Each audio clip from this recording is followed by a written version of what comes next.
Good morning, स्वागत है आपका फिट इंडिया के सुपर हिट बुलेटिन में। मैं हूं आपके साथ श्वेता श्रीवास्तव और मैं हूं श्वेता भट्टाचार्य। शुरू हो चुका है खबरों का सफर। हर रोज की तरह एक बार फिर से हम हाजिर हैं आपका फेवरेट मॉर्निंग शो लेकर, जिसमें देश दुनिया की हर बड़ी खबर आगे आपको दिखाएंगे। और आज हम मौजूद हैं सेंट्रल पार्क में, तो यहाँ हम थोड़ी सी एक्सरसाइज, थोड़ा सा वॉक करते हुए आपको भी मोटिवेट करेंगे कि देखिए आप भी अपना ख्याल रखें और खबरों से भी अपडेट रहें। तो देखते रहिए फिट इंडिया का सुपर हिट बुलेटिन। चौथा दिन है चैत्र नवरात्र का। मां कुष्मांडा के स्वरूप की पूजा अर्चना की जा रही है। सीधे चलते दिल्ली के कालका मंदिर, जहां से अभिषेक हमारे साथ जुड़े हुए। अभिषेक, कालका मंदिर में तो वैसे पूरे साल भक्तों की कतार देखने को मिलती है, लेकिन मौका अगर नवरात्र का हो तो रौनक और भी बढ़ जाती है। दिखाइए क्या तस्वीरें वहां से आज। देखिए, बिल्कुल चैत्र नवरात्रि का चौथा दिन है और भक्तों की लगातार कतार जो है वो कालका माई के दरबार में लगा हुआ है। यहाँ देखिए आप, तमाम भक्त जो हैं वो सुबह से इंतजार कर रहे थे पट खुलने का, और जब पट खुला है तो मां के दर्शन के लिए तमाम भक्त जो हैं वो अलग अलग जगह से आए हैं, लाइन में लगे हुए हैं। बड़ी संख्या में भक्तों की कतार आपको देखने को मिलेगी। कहाँ से आए हैं आप लोग, क्या मुराद है? लोनी से आए हम। क्या, किस लिए आई हैं? माँ से क्या मांग? माँ के दर्शन करने आए हैं और बस शांति रहे परिवार में। क्या मांगने आई हैं आप लोग? माँ से आशीर्वाद लेने लाए। आप भी आई हैं? कहाँ से? यमुना पार से क्या मांगने आई हैं? माँ के दर्शन करने आए हैं। तमाम जो भक्त हैं वो आपको नजर आएंगे। आप कहाँ से? लोनी से आए हैं। क्या मुराद लेकर? दर्शन करने पाने के लिए आए हैं। चैत्र नवरात्र का चौथा दिन है। मां कुष्मांडा की पूजा होती है और इसी को लेकर जो तमाम भक्त हैं वो काफी उत्साहित नजर आ रहे हैं। भीड़ पीछे तक आपको नजर आएगी। कहाँ से आए हैं? फरीदाबाद से जी। क्या मुरादें लेके आए? हम आगे माता रानी के दर्शन करने आए हैं जी। हाँ जी, जय माता दी। देखिए, जय माता दी के नारों के साथ जो है वो लोग यहाँ पे दर्शन करने के लिए पहुंचे हैं। छोटे बच्चे भी आपको नजर आएंगे, बड़े बच्चे नजर आएंगे, महिलाएं नजर आएंगी, सभी जो है वो यहाँ पे। कहाँ से आएंगे? शेरपुर गांव से। क्या मांगने आई? माता के दर्शन करने आए, बहुत कुछ किया, धन्यवाद देने आए माता जी को। अभिषेक के सबकी अपनी अपनी मुरादें हैं और माता के मंदिर पहुंच रहे हैं भक्त, न सिर्फ माता के दर्शन करने के लिए अभिषेक, बल्कि उनसे ये भी मांगने के लिए कि जो मन में मुराद लेकर वो आए हैं वो पूरी हो जाए। बहुत बहुत शुक्रिया अभिषेक तमाम जानकारी के लिए। और चलिए बढ़ते आगे, बात करते हैं सियासत की, क्योंकि पहले चरण के मतदान में बहुत कम वक्त बच गया है। ऐसे में तमाम दलों के सियासी दिग्गजों ने पूरा दमखम झोंक रखा है। प्रधानमंत्री नरेंद्र मोदी से लेकर राहुल गांधी भी लगातार चुनावी रैलियों को संबोधित कर रहे हैं। और आज प्रधानमंत्री नरेंद्र मोदी, अमित शाह, राहुल गांधी या तमाम जो सियासी दिग्गज है वो कहां कहां रैली या रोड शो करने वाले हैं वो दिखाते हैं इस रिपोर्ट में।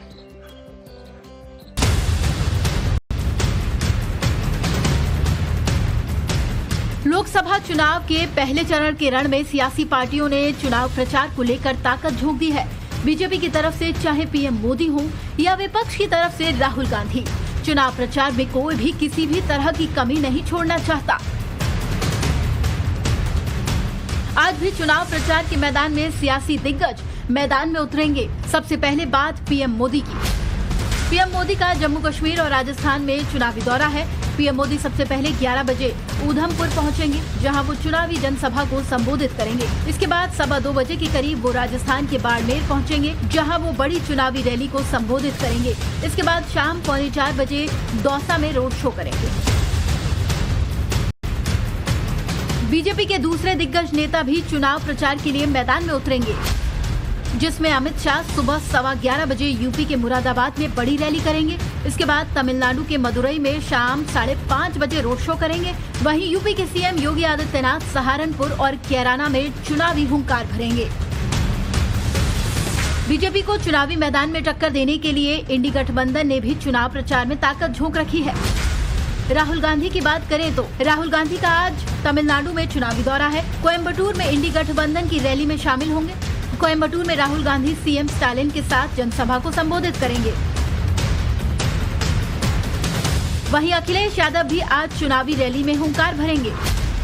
अखिलेश यादव आज से चुनावी रैली की शुरुआत करेंगे। अखिलेश पीलीभीत में आज एसपी प्रत्याशी भगवत शरण गंगवार के पक्ष में जनसभा को संबोधित करेंगे। केजरीवाल और भगवंत मान की मुलाकात पर ये बुलेटिन में बात करेंगे लोकसभा चुनाव की, जिसके प्रचार में तमाम पार्टियां लगी हुई हैं और परिवारवाद का मुद्दा भी जोर शोर से उठा रही है। बीजेपी जो है इंडी अलायंस में शामिल ज्यादातर विपक्षी दलों पर परिवारवाद से भ्रष्टाचार का आरोप लगा रही है। वहीं विपक्षी नेता भी बीजेपी पर हमलावर हैं और साफ सवाल उठा रहे हैं कि बीजेपी को अपने नेताओं का परिवारवाद नजर नहीं आता। देखिए रिपोर्ट। लोकसभा के चुनावी रण में परिवारवाद का मुद्दा भी जोर शोर से उठाया जा रहा है। राजस्थान के करौली में जनसभा को संबोधित करते हुए पीएम मोदी ने इंडी गठबंधन में शामिल पार्टियों और कांग्रेस के परिवारवाद पर जमकर हमला बोला। साथियों, जो लोग हमारा घोर विरोध करते हैं, ये परिवारवाद और भ्रष्टाचार के दलदल में डूबी कांग्रेस जनता की मजबूरियों में मुनाफा खोजती है। पीएम मोदी के बाद एमपी के कटनी में गृह मंत्री अमित शाह ने भी न सिर्फ परिवारवाद पर प्रहार किया, बल्कि उनका उद्देश्य भी बता डाला। पार्टियां आने वाले दिनों में नरेंद्र मोदी जी को परास्त करने के लिए इकट्ठा हुई है। आज मैं बताना चाहता हूं, ये परिवारवादी गठबंधन, उनका उद्देश्य क्या है? महाराष्ट्र में शरद पवार है, उनका उद्देश्य है अपनी बेटी को मुख्यमंत्री बनाना। उद्धव ठाकरे का उद्देश्य है अपने बेटे को मुख्यमंत्री बनाना, और सोनिया जी का उद्देश्य है राहुल बाबा को प्रधानमंत्री बनाना।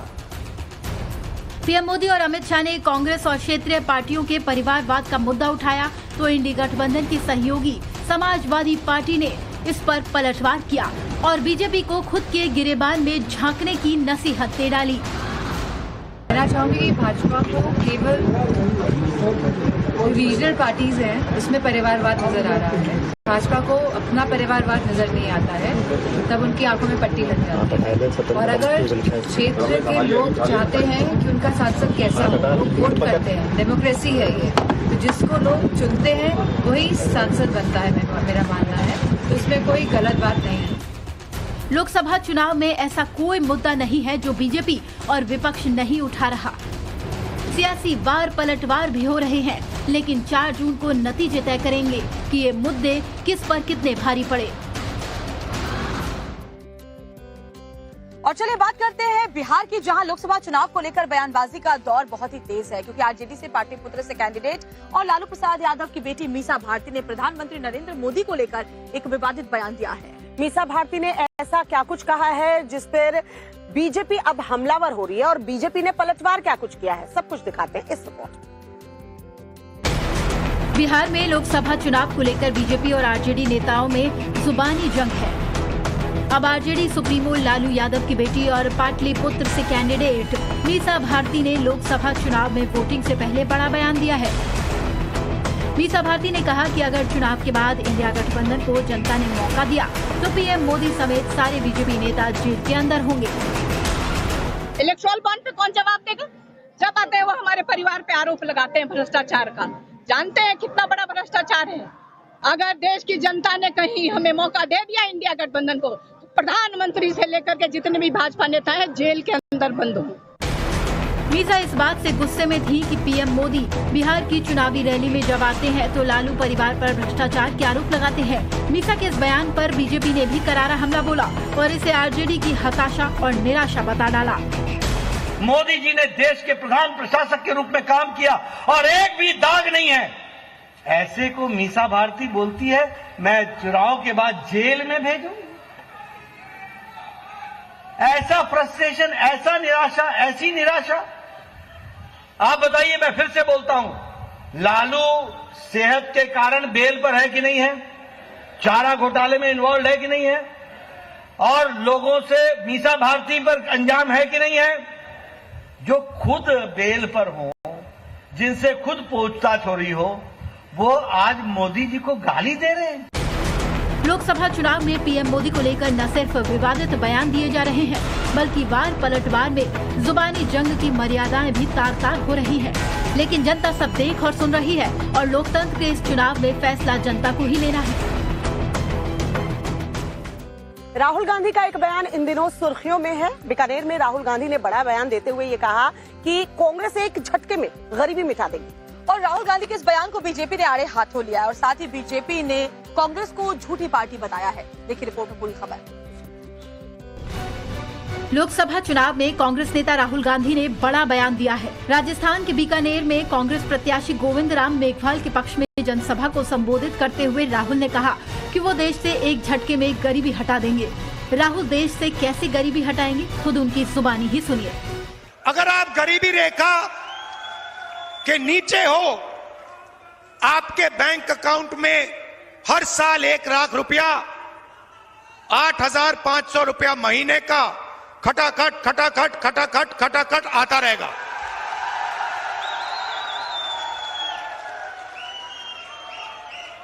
और एक झटके से हिंदुस्तान से हम गरीबी को मिटा देंगे। मजे की बात सुनिए, और उस दिन तक डालेगी जिस दिन तक आप गरीबी रेखा से निकल जाओगे। बीजेपी राहुल गांधी के गरीबी हटाने वाले बयान को ठीक वैसे ही देख रही है जैसे पहले राहुल गांधी ने आलू से सोना निकालने को लेकर बयान दिया था। बीकानेर में ही चुनाव प्रचार के दौरान बीजेपी नेता और यूपी के डिप्टी सीएम केशव प्रसाद मौर्य ने इसे लेकर निशाना साधा और इसे झूठ का पुलिंदा बता डाला। झूठे वादे करके 60 साल कांग्रेस ने देश में शासन किया है। अब झूठे वादों का युग चला गया है। माननीय प्रधानमंत्री श्री नरेंद्र मोदी जी जो वादा करते हैं उसको निभाते हैं, और कांग्रेस जो वादा करती है वो भूल जाती है सत्ता में आने के बाद।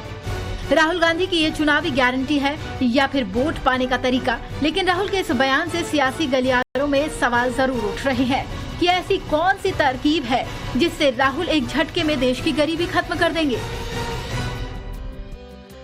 और हिमाचल प्रदेश की मंडी से बीजेपी कैंडिडेट के तौर पर मैदान में उतरी बॉलीवुड की एक्ट्रेस कंगना रनौत अपने बयानों और चुनाव प्रचार को लेकर लगातार सुर्खियां बटोर रही हैं। वैसे भी कंगना अपने बयानों को लेकर सुर्खियों में रहती है, लेकिन अब क्योंकि वो चुनाव प्रचार कर रही हैं तो वो जो बयानबाजी कर रही हैं उसको लेकर सुर्खियों में बनी हुई हैं। कांग्रेस ने हमला किया है कंगना के इस बयान को लेकर। क्या कुछ ऐसा कंगना ने कह दिया कि कांग्रेस पलटवार करने लगी? देखिए इस रिपोर्ट में।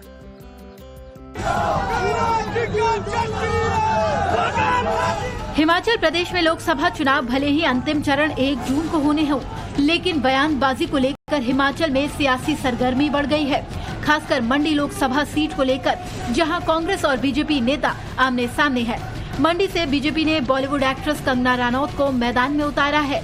कंगना धुआंधार प्रचार भी कर रही हैं और चुनावी जनसभाओं को भी संबोधित कर रही हैं।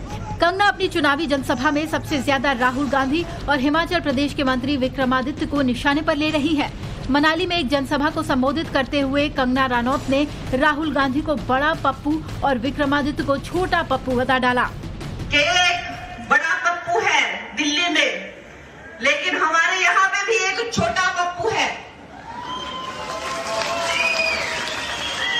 वो कहता है कि मैं गौ मांस खाती हूँ और उसके पास एक वीडियो है, तो वो वीडियो दिखाता क्यों नहीं है? उसके पास कोई तो इस चीज का प्रमाण होगा कि उसने मुझे गौ मांस खाते हुए कहां देखा। झूठा और एक नंबर का पलटूबाज है ये छोटा पप्पू। लेकिन आप इससे उम्मीद ही क्या कर सकते हैं जब इसका सीनियर बड़ा पप्पू कहता है कि हमें शक्ति का विनाश कर देना है। जो भी हिंदू धर्म की जो शक्ति है, देवी शक्ति जो है, उसका विनाश कर देंगे। तो जब बड़ा पप्पू ऐसे बातें करता है तो छोटे पप्पू से क्या उम्मीद की जा सकती है?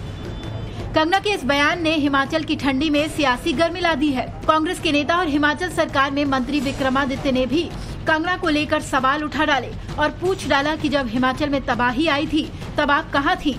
आज तक इस तरीके की भाषा शैली का प्रयोग हिमाचल जैसी पवित्र देवभूमि में नहीं हुआ होगा। खैर, मैं ये कहना चाहता हूं कि वो जिस मनाली के मंच पर थी, अगर उन्होंने इस शब्दावली के बजाय अगर मनाली के मुद्दों की बात करी होती। आपको याद है कि कुछ ही दिनों पहले, कुछ ही महीनों पहले सदी की सबसे बड़ी आपदा मनाली में आई, हिमाचल में आई, मंडी में आई, और आप कहती हैं कि मेरा घर मनाली के अंदर है, मैं मनाली वासी हूं। मगर क्या आप आपदा के समय में एक दिन भी मनाली में गई? दरअसल विक्रमादित्य और दूसरे कांग्रेसी नेताओं ने कंगना रनौत के बीफ खाने वाले एक पुराने ट्वीट को लेकर घेरा था, जिसके बाद कंगना रनौत ने मनाली की जनसभा से विक्रमादित्य पर निशाना साधा। चुनाव प्रचार का दौर चल रहा है और ऐसे में कई तस्वीरें सामने आती हैं क्योंकि प्रचार के दौरान नेता ऐसी बयानबाजी करते हैं, कुछ ऐसी अजब गजब तस्वीर देखने को मिलती है जो सिर्फ इसी माहौल में देखने को मिलेगी। यूपी के मथुरा से लेकर तमिलनाडु तक चली कुछ उम्मीदवारों के चुनाव प्रचार का अनोखा अंदाज आपको दिखाते हैं जो सोशल मीडिया पर भी जमकर वायरल हो रहा है। देखिए।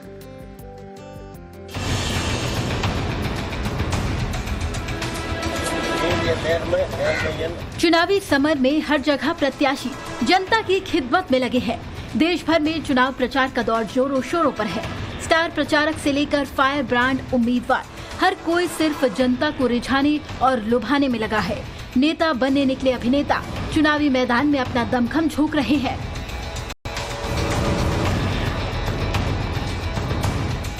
बात मथुरा से सांसद हेमा मालिनी की ही कर लीजिए।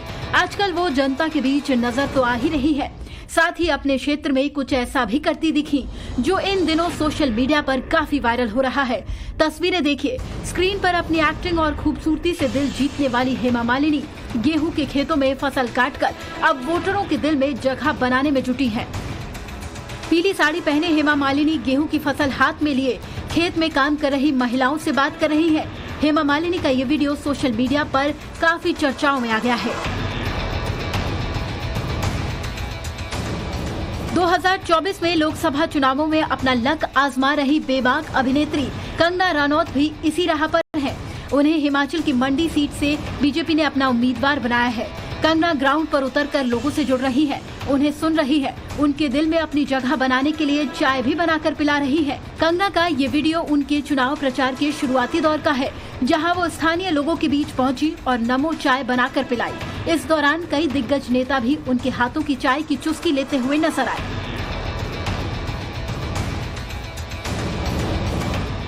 सिर्फ उत्तर भारत ही नहीं बल्कि दक्षिण भारत में भी चुनाव प्रचार के लिए अनोखी तरकीबें निकाली जा रही है।